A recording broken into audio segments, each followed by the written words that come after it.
Welcome back to Cosmoholics Anonymous. I am your favorite girl, Bo Vintage, and today's video is a story time, kind of, I guess. So, this is my paranormal activity slash experience slash not paranormal, because this is some real motherfucking shit. So I want to start this video off by saying my father is a pastor. He's also a deadbeat, but that's another story for another day. I grew up in the church and I was baptized when I was like 10. I was like 9 or 10 and I got baptized. Not christened. Christened was when I was a baby. This is when I was like 9 or 10. I gave myself to the Lord. I said, "Take me, Jesus," and he took me. Oh, the other thing is, as I grew up and went through the changes and became a little bit of a rebel, just a little tiny bit, because I didn't really understand life. Still don't, but you know, we're growing. There was a time in my life, like at the end of high school, or maybe like right after high school, 18, 19, where I was like a super pothead, and I would just smoke and smoke and smoke, and I didn't really have anything going for myself. Like, I was just bored and smoking and bored, and I wasn't ambitious. Like, I had nothing going on. And so obviously when you're like that, you're hanging around people that are like that, bums. So I was bumming it, and I had a few bum friends, and you know, I was just doing what young stupid kids do. So I hate telling this story because every time I tell it, I either get emotional or like it's hard to share.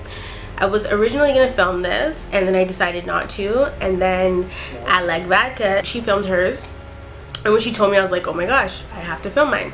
So we were gonna make it a collab, but then because she had filmed hers first, we couldn't, because that means that she would have had to do the whole thing over because the intro wouldn't have matched and blah blah blah. So forget all that, not important right now. Back to the story. Yeah, I don't like telling the story, but the last time I told the story to somebody, I kind of got like, my cousin, I told it to my cousin, and my cousin gave me like a whole different perspective on what supposedly happened that night and how she had a similar experience, and maybe I'll have her on here telling you guys that story, but we'll see. So at this point I was like 19, and I was still living at home with my mom or whatever, and I was friends with this girl, and one night I decided that I wanted to go to her house, but it was kind of late to be traveling, but it didn't matter. Like, my mom wasn't really, that wasn't a big deal to her that it was late, as long as I knew I was gonna be able to get there safely and blah blah blah blah. The weird thing was, I never ever in the past had lied to my mom about my whereabouts, because I was like, it was a big deal to me that my mom knows where I am at all times, because if anything happens to me, God forbid, at least she knew where I was, and she would be able to, you know, come to the rescue if she had to.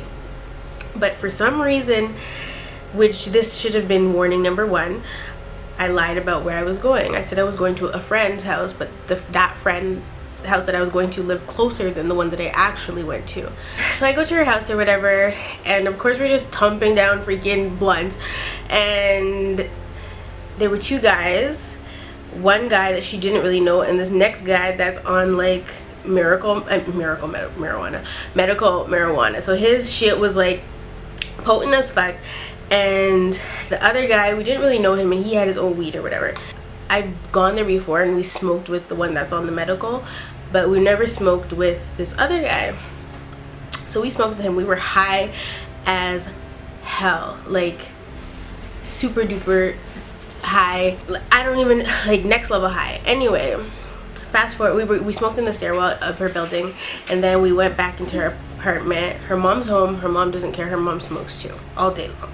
So We go back into her apartment or whatever, and we're just chilling. We're in her room. We're dying of laughter, blah, blah, blah, giggling. And then when I'm high or drunk, like the patois comes out of me. I don't speak patois on a regular basis because it's just not my thing. So the patois coming out of me. I'm talking in patois, blah, blah, blah, blah, blah. And the atmosphere in the room changed.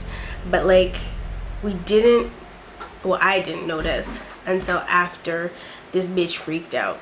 So I'm speaking patois or whatever. She's dying laughing, and then like the atmosphere it was kind of like the room kind of got dark, and I don't know, like it just felt different in there at the time, but I didn't realize it until I snapped out. So I'm speaking patois. She screams and she runs out of the room. I didn't see nothing. But I knew that I scared her. So as soon as she did that, I said sorry. Like I was like, oh my god, I'm so sorry or whatever. But I'm like, in my head I'm thinking, oh, maybe I just took the path a little too far. No, honey, no. Whew. So she runs out or whatever. Her mom's in the living room. And I was like, what's wrong? Blah, blah, blah. She's kind of like distraught. She's freaking out or whatever. And she kind of doesn't want to say what she just saw. Mind you, we high as fuck, so you know how that goes. She's hallucinating. She ends up describing what she saw, and this is why this bothers me. Anyway, okay, so what she described was she saw two tall angels, I guess, men in white, and they were standing up on both sides of me, cross-armed, and then I was basically the devil. And this is why I don't like sharing the story, because it just, anyway. So yeah, so that's what she saw. And when she said that she saw that, obviously now I'm freaking out or whatever. And then me, her, and her mom are in some big discussion just about life or whatever, and dads and all kinds of shit. Like the conversation kind of just shifted, but like that was obvious, like that. It took me back. When she said that, it took me back. It made me reevaluate my whole entire existence, I promise you. Like for the longest time, it bothered me so much. So she kind of acted like it was okay or whatever, but then 2 days later she deletes me off BBM, and I'm just like, is this bitch for real? Like, what? Anyway, that didn't matter. My mom, when I got home the next day, my mom noticed that something was wrong with me, like that I was being really quiet, and I was kind of shut down. And so my mom was just like, what's good? Like, she's like, what happened? And so I end up telling her everything, from the weed smoking to the whole entire story. I tell her the whole shebang or whatever. And so we just sat in her room or whatever, and we prayed and all that stuff. And from that day, my sleep paralysis, which I have a totally different view on sleep paralysis than a lot of people, but my sleep paralysis was like off the chain.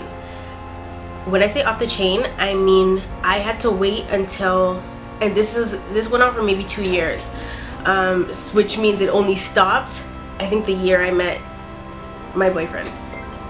And it didn't really stop because I still get it from time to time, but it's not as bad.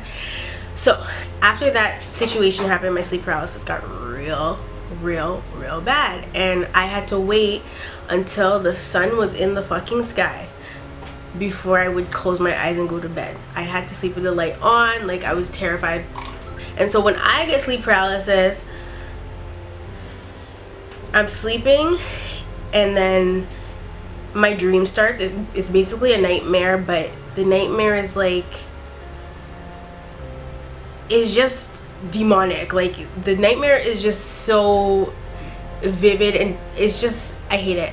So what happens is, in the dream, which feels real, and that's the worst part about it, whatever it is in the dream that scares me, it's always something different. It's never really been the same thing. It'll scare me, and the only way I have to wake myself up out of the dream.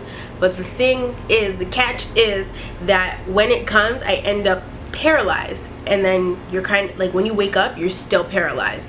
And so the only way that I get awake and get it to like leave is if I first of all, in the dream, because you're paralyzed, you can't speak, you can't do anything, you're literally paralyzed, so all you can do is think. So in order for the dream to stop, I just think Jesus, Jesus, Jesus, Jesus, Jesus. Once I think it enough times where I can mouth it but my voice isn't voicing it, I'll mouth it, and that's when I'm waking up. So I wake up and I'm still mouthing Jesus, and then I'll still be paralyzed while I'm awake, and then once I'm able to actually physically say Jesus, it's over. I get up, I read my Bible, and then I go back to sleep. After a little bit, actually, I read my Bible, I scroll through Twitter, see what's going on. Absolutely nothing, because this is at like 4 o'clock in the morning, and then I go back to sleep when I feel a sense of like, when I feel like I can relax again.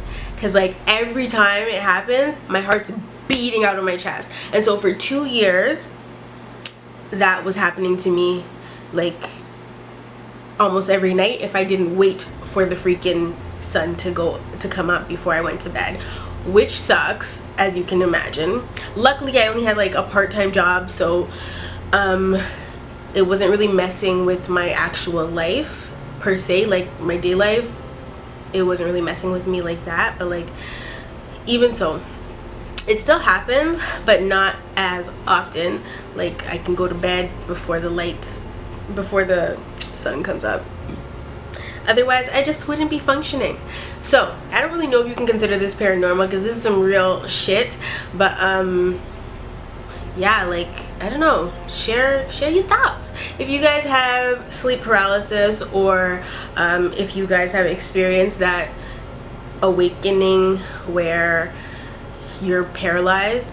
The one time that it really scared the living shit out of me is when I was at my cousin's house. This is a couple months ago, so this isn't like 2 years ago old. This is a couple months ago. I was at my cousin's house or whatever, and I was sleeping, and the dream happened or whatever. So I was doing my Jesus thing, and this time when I woke up, I had one eye open, and I'm seeing like a black shadow.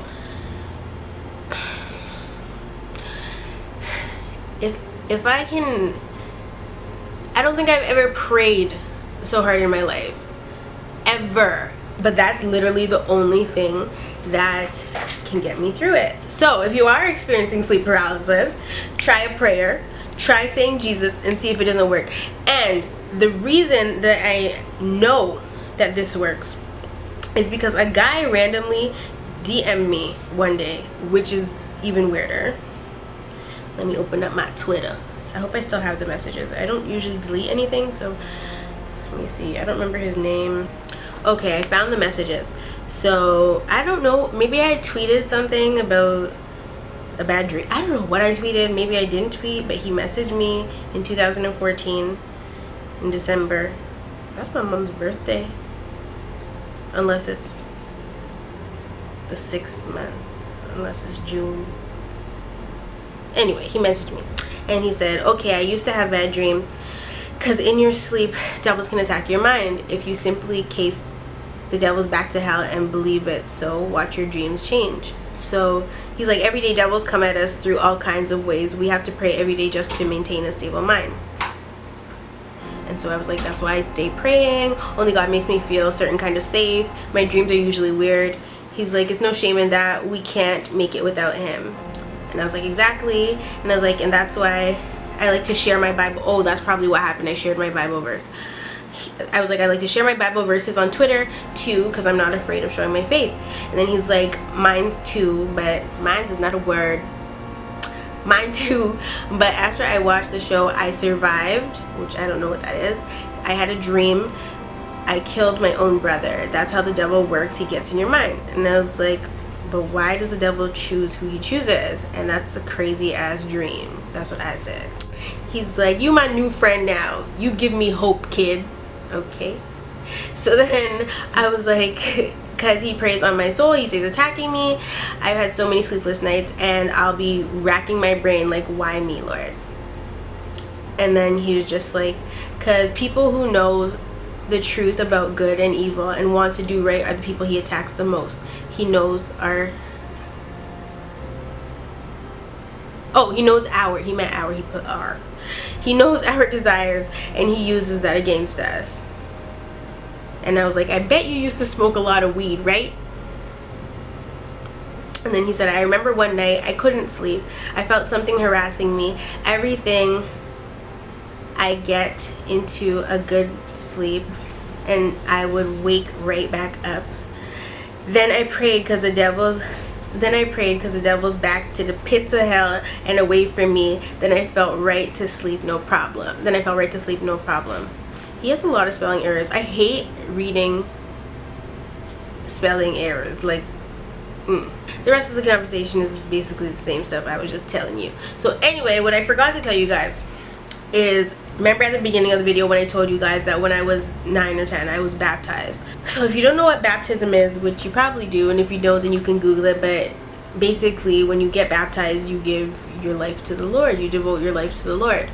And I don't know, like at 9 I was kind of, I don't know why I did it at 9. Like I wasn't, looking back I would say I wasn't ready, but I'm glad I did it because of all that's transpired in my life. So when I was talking to my cousin about it, and she was telling me how around the same age she had a very similar experience or whatever, and that's kind of when she turned her life around. When I told her the story about what the girl saw, she was like, for all you know, the 2 angels that she had seen were my covering, which is because I'm baptized. And once you're baptized, like, it doesn't leave you. Yes, you're not going to be perfect and be a saint, because obviously I'm not. I curse like a damn sailor, and I've done a whole bunch of crap I am very not proud of, but you live and you learn, you know? If I wasn't baptized, who knows what could have happened. I could have been possessed and ended up in a scary movie. Like, you know, there could be a story about me somewhere. So gladly I'm not, and I kind of feel, I don't know how I feel sharing this. It's like, whoa, it's real personal. Like, this is super personal. I've never even told, I have 4 sisters, and don't, my boyfriend said I've never even told him this story, but whew, I have 4 sisters. They don't know this story. Yeah, I really do not like sharing it. I don't talk about my quote-unquote sleep paralysis, which I don't like. I feel like sleep paralysis, or they gave it this definition so that you wouldn't understand what's going on, but I know for a fact what is going on. I know it's not the technical term. Like, if you look up sleep paralysis, it'll explain to you, well, there'll be 2 sides. There'll be the people that know, like me, or the people that believe what I believe, and then there's the other side where it's a chemical, when you're sleeping, a chemical releases in your body that paralyzes you. And if you fall asleep, if your mind falls asleep, if your body falls asleep before your mind, that's when it gets messed up and you can't move and you start hallucinating and stuff. But that doesn't happen to me. I don't hallucinate. It's straight scary real life stuff, and I just pray and then I'm good. Oddly enough, multiple times my sleep paralysis has happened at Vodka's house. And I remember one night in particular, I woke up and my heart was beating out of my chest so fast that I flicked on all the lights, I turned on the TV, and I'm flipping through channels, and I end up on some prayer channel. You can bet your ass I called the number. I called the 800 number, the prayer line, and I spoke to somebody that was clearly in the States because they had a very southern accent, and they prayed with me. And then, like, I told them the situation. I told them that I always get the sleep paralysis or whatever, and so they prayed with me, and then they said that they'll be praying for me for the whole week. And then after I spoke to him, I kind of just stayed up, and I don't remember what I put on. It was probably like cartoons or something. And then I messaged Rita. Rita is like that's my church outside of church, honey. That is my church outside of church. And this is at like 3 o'clock, 4 o'clock in the morning. I didn't know if she was going to be awake or not, but she was. And we talked and we prayed, and that was the end of that. I promise you guys, if you guys are dealing with stuff like this, the only way to deal with it realistically is to pray about it. And maybe that's why I'm sharing this. Like, maybe I'm supposed to put it out there that if you are experiencing, I sound like an infomercial. Oh my gosh, this is personal as hell. Alright guys, I love you all. I hope you guys enjoyed this super insight into my super personal life. It doesn't get more personal than that. The only thing more personal than that would be childbirth uploaded to YouTube, which I may or may not do when it's time. No, I can't. I don't think I can have my coochie bus open on the damn internet. Bust it. Okay, I love you all. Thank you so much for subscribing to me. If you are not subscribed, don't forget to hit that subscribe button. Make sure you comment on this video and pray for me, y'all. Oh, and also I went to the orthodontist the other day to get my grill right, and he said that this is the last wire he's putting on. So we're just working on top. He didn't even touch the bottom. He said this is the last wire for the top. He's preparing me for removal. So really, babe, what are you doing right now? He's preparing me for removal. And when he said that, honey, I wanted to jump up and down and hug this man, and y'all know I do not like him. So